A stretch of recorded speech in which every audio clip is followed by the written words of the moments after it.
há 3 filas de pagamento de precatórios. Há os precatórios comuns, que são aqueles dos credores da administração pública contratados. Então são os fornecedores da administração.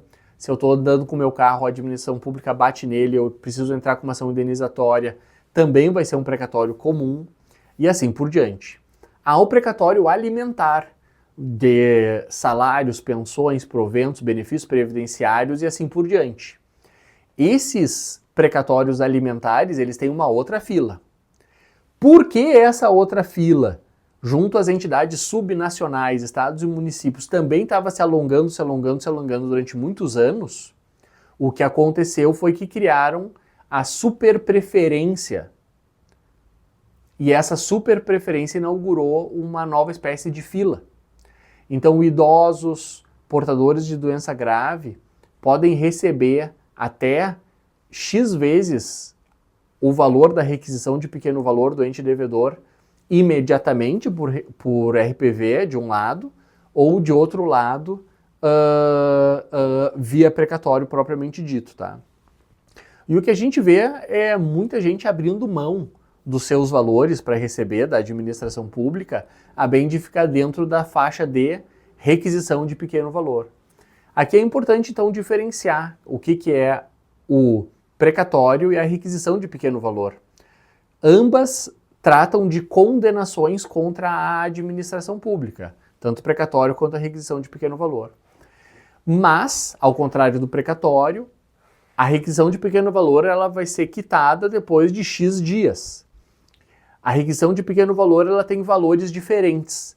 Na União Federal é de 60 salários mínimos, para estados é de 40 salários mínimos e para municípios é de 30 salários mínimos. Mas atenção, esses patamares são para aquelas entidades que não têm leis específicas tratando da matéria. Quando há lei específica tratando da matéria, as administrações podem diminuir o valor dos RPVs. Então aqui no Rio Grande do Sul, houve uma alteração em dado momento, cravando em 7 salários mínimos a RPV. Um valor muito, muito, muito baixo, que de novo reforça esse comportamento ruim de relacionamento com a administração pública. Agora então, depois que a gente já viu e tem um precatório na mão, o que a gente pode fazer com ele? E a estratégia de esperar até o pagamento, depois da emenda constitucional 136, fica muito problematizada, porque o custo do dinheiro e o custo da oportunidade com esse dinheiro é impactado. Se eu faço investimentos fora desse tipo de correção, eu tenho um rendimento superior. Enquanto se eu ficar aqui meramente com o precatório dando tempo ao tempo, eu vou ter um valor inferior.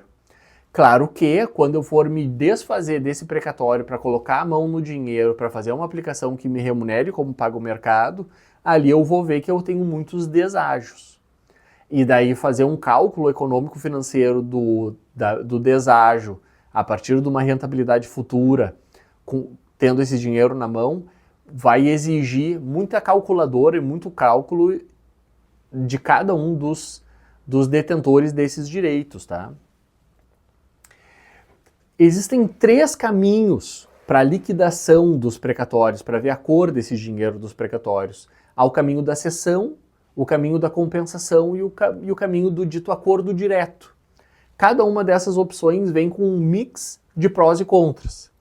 Aqueles que têm necessidade de uma liquidez imediata podem ir para um caminho, aqueles que querem preservar o valor podem ir para outro caminho, aqueles que têm passivos tributários têm um caminho próprio, esse é o caminho de maior vantajosidade, inclusive, para o detentor do precatório, mas ele sempre vai depender de lei local para que ele consiga de fato viabilizar isso.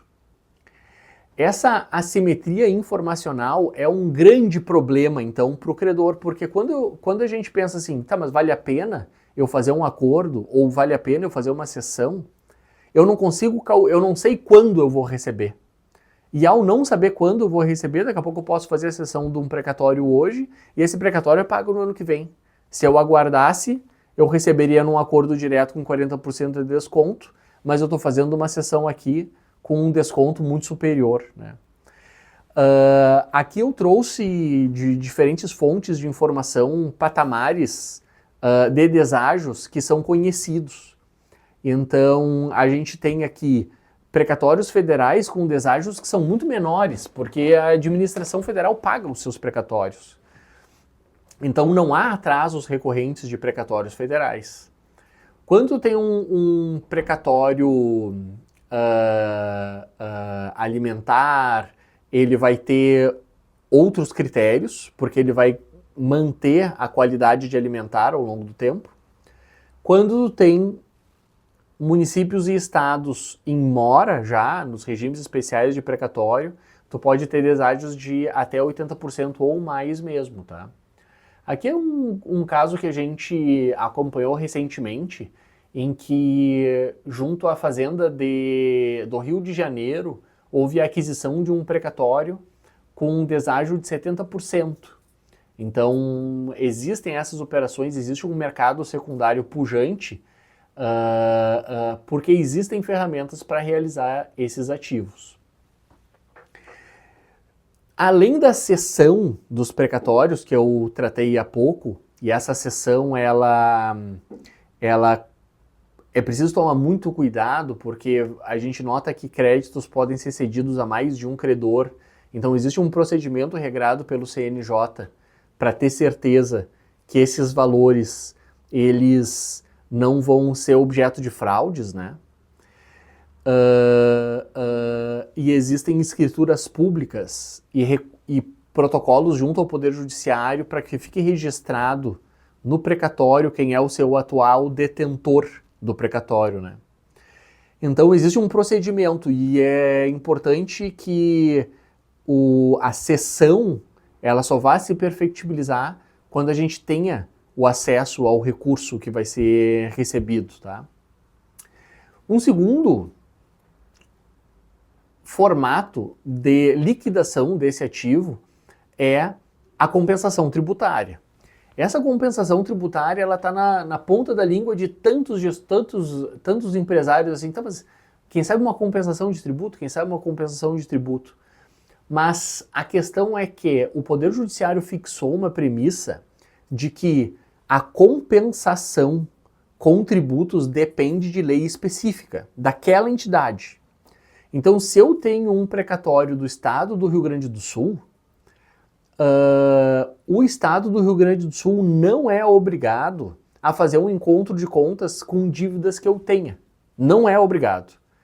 É indispensável que exista uma lei do Estado do Rio Grande do Sul que trate dessa matéria.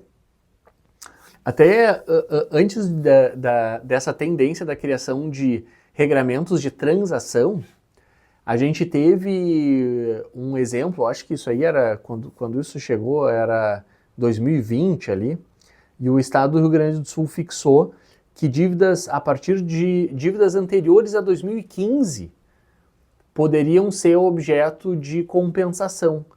Mas ali, tu não poderia já de cara fazer compensação do tributo corrente, que é algo que os empresários querem, né? Porque eu tenho um valor para receber da administração, mas eu não tenho endividamento passado.